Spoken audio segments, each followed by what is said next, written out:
Bonjour tout le monde, bienvenue sur ma chaîne. Alors aujourd'hui je vais vous présenter une recette de profiterole avec de la glace et une bonne sauce au chocolat. C'est vraiment super bon.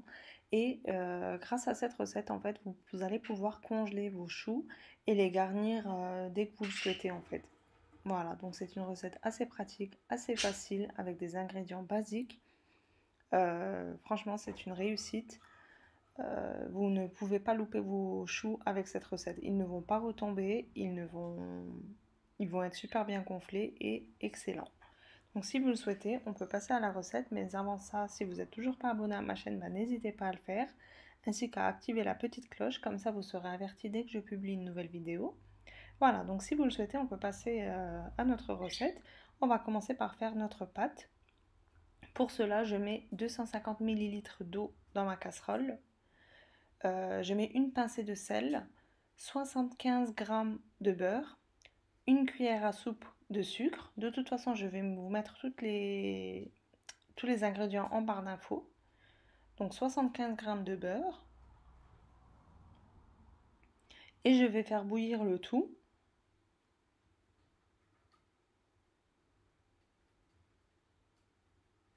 Donc une fois que le beurre et tout ça a bien fondu, je vais rajouter en une seule fois 150 g de farine. Donc c'est l'équivalent à un verre, hein.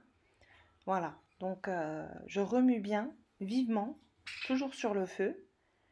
Mais il faut être assez rapide à ce stade. Il faut bien remuer. De toute façon, la pâte va se ramasser en très peu de temps. Comme vous le voyez, elle va former une boule. Et vous l'écrasez en fait.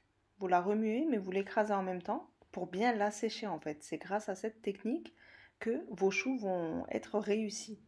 Voilà, donc là, à ce stade, je peux l'enlever du feu et je la transvase dans un saladier. Vous voyez, à ce stade, elle est encore très chaude, notre pâte. Je vais laisser que de cette façon environ 5 minutes, juste le temps que le, le côté brûlant de la pâte s'évapore. Mais il faut que ça soit quand même encore chaud. Donc on va incorporer les œufs au bout de 5 minutes après la cuisson.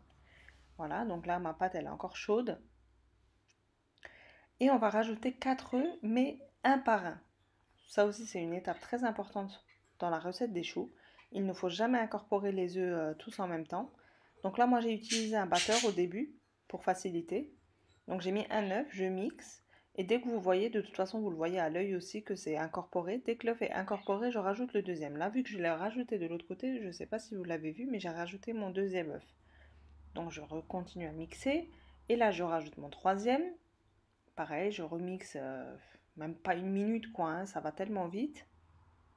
Et là je rajoute mon dernier œuf. Donc au total j'utilise 4 œufs. Mes œufs sont à température ambiante. Moi, en pâtisserie, j'utilise tout le temps mes œufs à température ambiante. Je ne les mets jamais au frigo. Donc ça aussi, c'est une étape importante pour la pâtisserie. Voilà, et là, à l'aide d'une spatule, bah, j'écrase ma pâte pour bien la rendre plus lisse en fait. Avec le batteur, il nous reste quelques petits grumeaux. Donc je l'écrase bien, je la remue bien. Et là, maintenant, je vais la mettre dans une poche à douille jetable. Sans douille, je vais juste couper le bout avec un ciseau et je vais monter mes choux en fait. Honnêtement, c'est une recette de choux, c'est une de mes recettes qui date de facile presque 10 ans et c'est tout le temps cette recette que je fais. Donc elle est inratable. Si vous suivez bien les étapes et les instructions, vous ne la louperez pas. Et vous obtenez un bon nombre de choux avec cette recette. Donc le plateau du four, il est rempli. Voilà, donc là je coupe le bout de ma poche à douille. J'ai mis du papier sulfurisé sur ma plaque du four.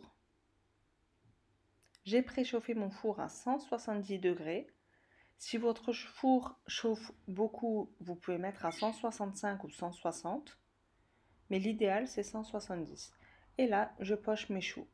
Là, vous avez des pointes, mais c'est pas grave. J'ai aussi une autre astuce pour avoir des choux bien ronds. Donc au début, vous pochez votre pâte. Essayez de tous les faire de la même taille. Comme ça, vous aurez des choux réguliers. Vous voyez, on a une belle pâte bien lisse, bien onctueuse. Il ne faut pas qu'elle soit trop liquide, hein, donc il faut qu'elle ait cette texture.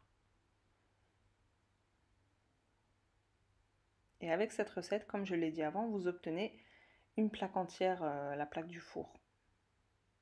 Donc, vous n'avez pas besoin d'une deuxième plaque.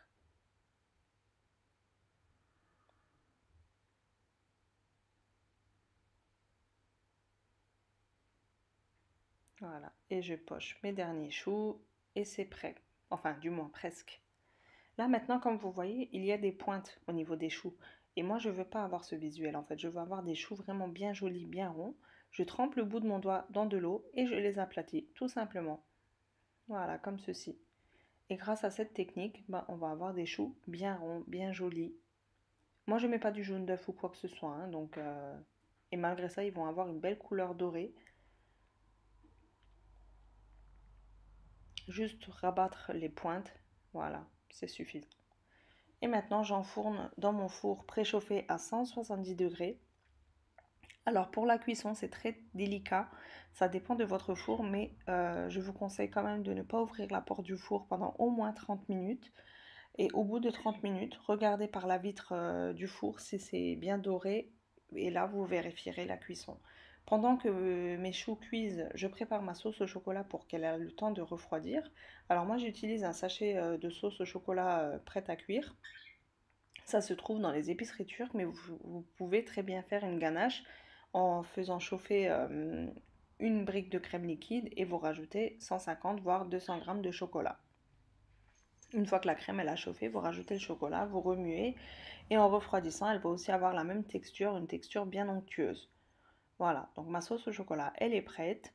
Et pendant ce temps, mes choux ont bien eu le temps de cuire. Comme vous le voyez, ils ont super bien gonflé, ils sont joliment dorés. Franchement, ils sont magnifiques. À chaque fois que je le fais, cette recette, je suis vraiment contente. Je me dis, c'est une recette vraiment parfaite.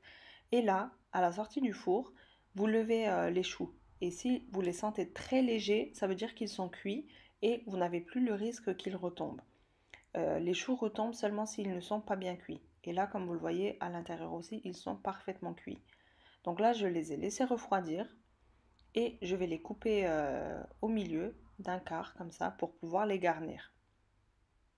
Mais je vais en laisser une partie que je vais mettre au congélateur. Donc comme je l'ai dit, là je vous en fais seulement quelques-uns pour vous montrer comment je procède. Mais vous pouvez très bien congeler vos choux une fois qu'ils sont refroidis, bien sûr, ça c'est très important. Vous les mettez dans un sachet de congélation et au congèle. Et vous les sortez dès que vous voulez les déguster. Ils sont parfaitement frais, comme si vous venez de les faire. Donc ils ne ramollissent pas au congélateur, au contraire, ils sont vraiment bien conservés. Donc je trouve que c'est une recette assez pratique pour les jours où on est pressé et qu'on a envie d'un bon dessert. Et ben hop, on a les choux sous la main. Vous sortez votre glace ou votre crème pâtissière, peu importe. Là, moi aujourd'hui, j'ai voulu les garnir avec de la glace. Glace chocolat et glace vanille. Et dessus, j'ai mis ma sauce au chocolat. C'était vraiment très très bon. Je vous conseille vraiment de tester cette recette. Elle est inratable, j'insiste sur ça. Donc vraiment, n'ayez aucune crainte. Si vous n'avez jamais fait de chou, ben, testez cette recette, vous ne serez pas déçus. D'ailleurs, j'ai hâte de lire vos commentaires concernant cette recette. J'aimerais vraiment savoir si elle vous a plu ou pas. Voilà, donc moi j'aime beaucoup les recettes où on peut congeler une partie parce que je trouve que ça nous dépanne au quotidien. Et honnêtement, même moi, des fois, je n'ai pas le temps ou je n'ai pas envie de cuisiner et on a envie des bonnes choses fait maison. Ah bah, je trouve que c'est toujours bien d'avoir quelque chose sous la main au congélateur. Voilà. Et là, ma sauce au chocolat, elle a eu le temps de refroidir aussi. Je verse ma sauce au chocolat. Franchement, c'est super bon. Rien qu'à faire le montage, là, j'ai l'eau à la bouche de nouveau. J'ai vraiment hâte de lire vos commentaires concernant cette recette. Et ben voilà, j'espère que vous testerez cette recette et je vous dis ben, à très bientôt pour une prochaine recette. N'hésitez pas à liker et à me laisser un petit commentaire et bien sûr à vous abonner à ma chaîne si ce n'est toujours pas fait. Je vous dis à très bientôt pour une prochaine recette. Bye bye!